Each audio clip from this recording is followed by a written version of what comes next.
കർത്താവിൻ്റെ അതിവിശുദ്ധ നാമം വാഴ്ത്തപ്പെടുമാറാകട്ടെ. ന്യായാധിപന്മാരുടെ പുസ്തകം 15-ാമത്തെ അധ്യായം അതിൻ്റെ 19-ാമത്തെ വാക്യത്തിൽ നാം ഇങ്ങനെ വായിക്കുന്നു: അപ്പോൾ ദൈവം ലേഗിയിൽ ഒരു കുഴി പിളർന്നുമാറാക്കി അതിൽ നിന്ന് വെള്ളം പുറപ്പെട്ടു.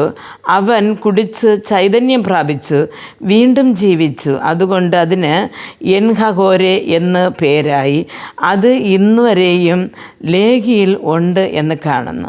ഇവിടെ ഒരു നീരുറവയുടെ പേര് കാണപ്പെടുകയാണ്. പ്രിയ ദൈവമക്കളെ, ഈ നീരുറവ എന്ന് പറയുമ്പോൾ അവിടെ വെറുതെ ഉണ്ടായതല്ല. സിംസോൻ വന്ന് ഒരു ന്യായാധിപന്മാരുടെ കാലത്ത് ഫെലിസ്ത്യരുടെ കരങ്ങളിൽ നിന്ന് ഇസ്രായേൽ ജനങ്ങളെ വിടുവിപ്പാനായിട്ട് കൊണ്ടുവന്ന ഒരു പ്രവാചകനാണ്, ഒരു ന്യായാധിപനാണ് ഈ സിംസോൻ.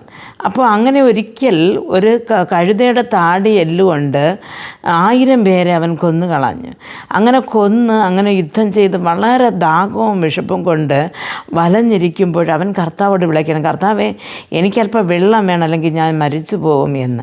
അപ്പോൾ ഇവൻ്റെ ആ ഒരു മരുഭൂമിയിലുള്ള നിലവിളി കേട്ടിട്ട് ആ വെള്ളമില്ലാതിരുന്ന സ്ഥലത്തിൽ ഭൂമിയെ പിളർന്നിട്ട് കർത്താവ് കുറേ വെള്ളം അവന് കൊടുക്കുകയാണ്. അവൻ അത് കുടിച്ച് അവൻ ചൈതന്യം പ്രാപിച്ചു എന്നും ജീവൻ പ്രാപിച്ചു എന്നും അവിടെ കാണുന്നു.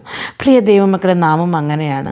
ദൈവത്തിന് വേണ്ടി ഒരുപാട് ഓടി ചെയ്തു, നല്ല പ്രവർത്തികൾ ചെയ്തു, കുടുംബത്തിന് വേണ്ടി ഏറെ ഉഴച്ചു. എങ്കിലും നമ്മുടെ കരങ്ങളിൽ നിന്നൊന്നുമില്ലാതെ നാം മരിച്ചു പോകേണ്ട നിലയിൽ, അല്ലെങ്കിൽ എല്ലാവരും ദുഷിച്ച് നമ്മൾ പുറന്തള്ളിയിരിക്കുന്ന ആ ഒരു കണ്ടീഷനിലാണ് നമ്മുടെ ജീവിതം. പ്രിയ ദൈവമക്കളെ, നാം വിചാരിക്കും: കർത്താവേ, ഇപ്പോഴെന്തെങ്കിലും തുപ്പുരം ഞങ്ങൾക്ക് കിട്ടിയില്ല എന്നുണ്ടെങ്കിൽ ഞങ്ങൾ മരിച്ചു പോവും എന്ന് വിചാരിക്കുന്നവരുണ്ട്. പക്ഷേ ആ ഒരു വേദന താങ്ങാൻ വയ്യാതെ ചെന്ന് ആത്മഹത്യ ചെയ്യുന്നവരുമുണ്ട്. പ്രിയ ദൈവപൈതങ്ങളെ, യഥാർത്ഥമായിട്ട് ദൈവത്തിന് വേണ്ടി നാം പ്രവർത്തിച്ചു കൊണ്ടിരിക്കുമ്പോൾ കർത്താവ് നമ്മെ മരിച്ചു പോകുവാനോ അല്ലെങ്കിൽ തളർന്ന് വിഴുന്നു പോകുവാനോ അല്ലെങ്കിൽ ജാതികളുടെ ഇടയിൽ ഒരു അപമാനമായിട്ടോ നമ്മെ കർത്താവ് മാറ്റുന്നില്ല. നമുക്ക് അതിന് പകരമായിട്ട് നമ്മുടെ ആ ഒരു മരുഭൂമിയായ ജീവിതത്തിൽ കർത്താവ് നമുക്കൊരു പുതിയ നീരുറവ തുറന്നു തന്ന് മുമ്പോട്ട് നമുക്ക് വീണ്ടും ജീവിക്കാനുള്ള പുതുശക്തി നൽകുകയാണ്. ഇവിടെ സിംസോനും അങ്ങനെയാണ്.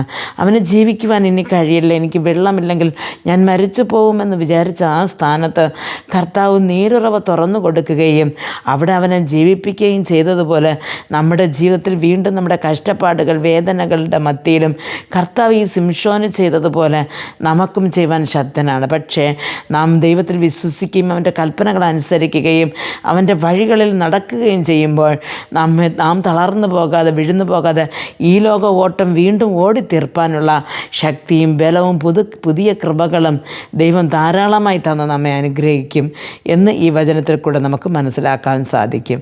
പ്രാർത്ഥിക്കാം. ഞങ്ങൾ അതിവാത്സല്യമായി സ്നേഹിച്ച് വഴി നടത്തുന്ന സ്വർഗ്ഗസ്ഥ പിതാവേ, കർത്താവേ, ഈ വചനം കേട്ടുകൊണ്ടിരുന്ന ഓരോരുത്തരും അപ്പൻ്റെ കരങ്ങൾ തരുന്നു.